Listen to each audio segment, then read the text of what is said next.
Halo, assalamualaikum. Gimana kabar kalian semua?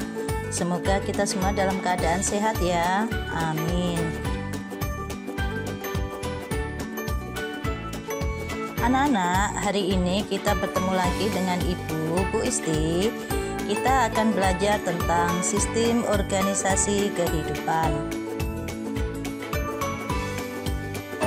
Apakah kalian tahu bagian terkecil penyusun sebuah rumah? Ya, batu bata adalah bagian terkecil yang kemudian bercampur dengan bahan yang lain seperti semen, pasir yang akhirnya terbentuklah sebuah rumah. Nah, sama juga dengan makhluk hidup seperti manusia, hewan, dan tumbuhan. Bagian terkecil penyusun makhluk hidup adalah sel. Pertumbuhan dan perkembangan sel ini membuat makhluk hidup akan terus tumbuh dan berkembang menjadi besar. Nah, untuk lebih jelasnya, mari kita bahas ya. Ini adalah tingkatan organisasi kehidupan yang dimulai dari yang terkecil yaitu sel, kemudian jaringan, organ, sistem organ, organisme, kemudian populasi, komunitas, ekosistem, bioma, dan yang paling besar adalah biosfer. Mari kita bahas satu persatu ya. Sebelum kita bahas apa itu sel, kalian harus tahu bagian terkecil struktur dasar penyusun semua materi yang ada di dunia ini adalah atom. Gabungan dari dua atom atau lebih disebut molekul. Interaksi antar molekul-molekul tersebut sebagai penyusun organel sel. Organel-organel sel ini seperti mitokondria, retikulum endoplasma, ribosom, dan lain-lain. Organel-organel sel inilah sebagai penyusun dasar sel. Jadi, sel adalah bagian terkecil dari makhluk hidup. Makhluk hidup yang memiliki satu sel disebut uniseluler, contohnya bakteri, amoeba, paramecium. Sedangkan makhluk hidup yang memiliki banyak sel disebut multiseluler, seperti manusia, hewan, dan tumbuhan. Berdasarkan membran inti, sel dibagi menjadi dua, yaitu prokariotik dan eukariotik. Prokariotik tidak mempunyai membran inti, contohnya bakteri, ganggang hijau biru. Sedangkan yang eukariotik yang mempunyai membran inti, contohnya manusia, hewan, maupun tumbuhan. Ini adalah salah satu contoh sel, yaitu sel hewan.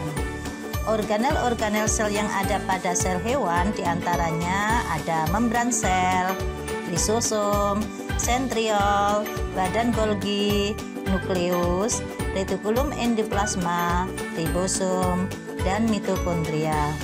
Organel-organel sel ini mempunyai fungsi masing-masing yang semuanya bekerja sama demi kelangsungan kehidupan sel. Kumpulan sel-sel yang mempunyai bentuk dan fungsi yang sama disebut jaringan. Contoh pada manusia ada jaringan otot rangka, jaringan otot jantung, jaringan otot polos, dan lain-lain. Pada tumbuhan ada juga jaringan epidermis, jaringan xilem, floem, dan juga yang lainnya. Begitu juga pada hewan. Kumpulan dari beberapa jaringan untuk melaksanakan fungsi tertentu disebut organ. Contoh pada tumbuhan ada akar, batang, buah, daun, bunga, dan lain-lain. Organ pada manusia ada otak, jantung, lambung, ginjal, paru-paru, hati, usus, dan lain-lain. Begitu juga pada hewan. Organ-organ yang mempunyai fungsi masing-masing bekerja sama membentuk sistem organ tertentu. Pada manusia ada sistem organ pencernaan, ada sistem organ pernafasan, sistem ekskresi, dan lain-lain.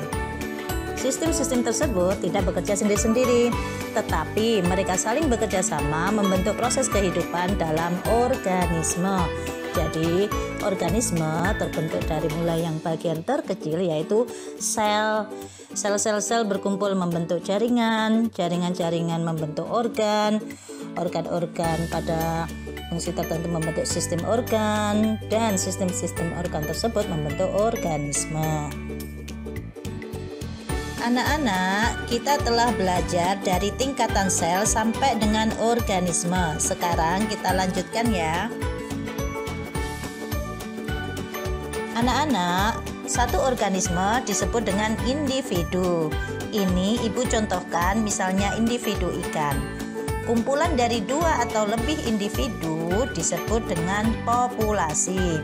Ada populasi ikan, populasi terumbu karang, populasi rumput laut, dan lain-lain.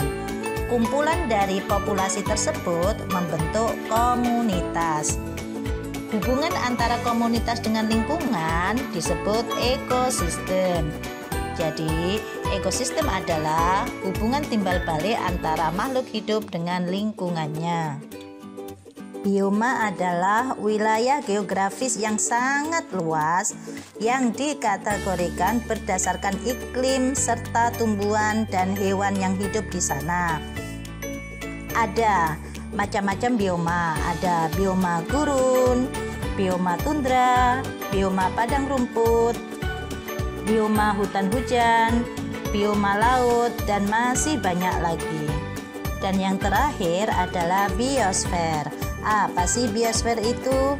Biosfer adalah sistem kehidupan yang paling besar karena terdiri atas gabungan-gabungan bioma yang ada di planet bumi ini.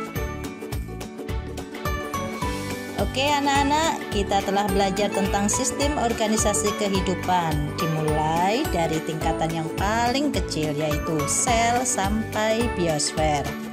Semoga kalian bisa memahami apa yang telah Ibu sampaikan ya. Terima kasih atas perhatiannya. Assalamualaikum. Dah.